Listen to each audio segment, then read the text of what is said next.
تان لەسەر هەڵبژاردن چییە؟ من ڕێیم ئەوەیە ئەم هەڵبژاردنە ئەبێ هەموو کەسێک بەشدار بێ لە گۆڕانکاری یعنی ئێمە چالاکوانانی دەرەوە و ناوە ساڵها ساڵە قسەکەین زۆر کەس هەموو بێدەنگ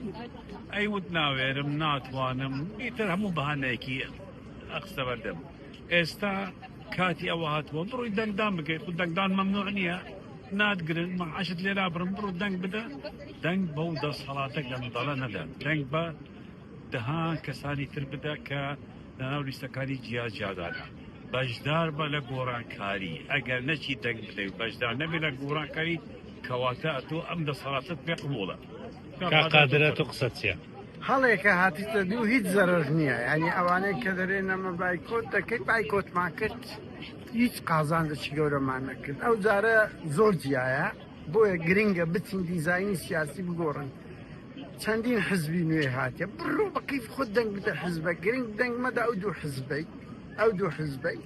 و بە تایبەتی دیزایانی دەڤەری سەوس یەکێتی کەم بێ دەڤەری زەرد پارتی کەم بێ هەڵێکە هاتە پێش بۆ نازم نیو سەعاتە ئەوە هیچ ڕێناگری لەوەی ئەوانەی دەرێن بڕوامان بە شۆڕ شوڕاپەڕینە دەتوانن دوای ئەو نیو سەعاتەی دەست کە شۆڕەشەکە بۆ ئێمەش بەشدار دەبین کە لەو دەبین یعنی بڕۆ فرسەتەکە مادام پارتی زۆر پێ ئیزعاجە بەو دەنگدانەی بڕۆ دەنگ بدە کاتی خۆم فرسەتە نیو سەعاتەکە دەچێت ژۆرێ خۆ دووجدانت نیو سەعاتە بە هیواشین یعنی لەبەر ئەوەی کۆمەڵێک گۆڕانکاری نوێ هاتیتە پێش لەو ئەوە یعنی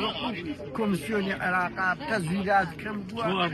چوار بازنەیە هەمەکە بڕۆ سزای بدە دوای ئەو نیو سەعاتەی بڕۆ دەرێ دەست بە چەک و تەقەمەنیەکەش کەوت تەقەی پێوە بنێت بەنمونە ئەوانەی دەڵێن هیچ زەرەر نییە نیو سەعاتە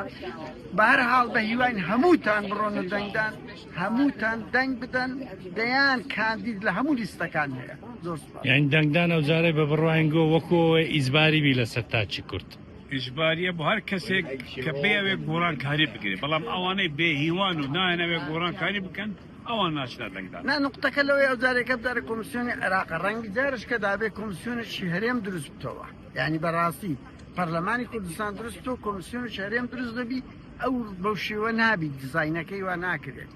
دووش فرسەتە تاقیکەنەوە بزان چ زەرەر ینی نقطەکە لەوەی زەرەرەکە چێ لەو نیو سەعاتەی دەیکەی دەچیەوێت دەر وەیە هیواداری خەڵک بچی یعنی هیچ زەرەر نیاد ئەوە شۆڕشمان تاقی کردەوە خەڵک ڕاپەڕی دەیان شەهید درا نازانم هەموو ئەمە لە ئەوروپای هەموو ڕێگایەکمان کرد ئەو ڕێگاش دەگرین هیچ ئەم دەنگدانەش بەشێکە لەو شۆڕشێک کە هەموومان ئاواتی پێوە دەبینی بۆیە داوا دەکەن خەڵکی کوردستان بڕۆنە دەنگدان بڕۆن دەنگ بدەن خۆت و وجدانت هەردووجیت بەژیت کاگرازدەر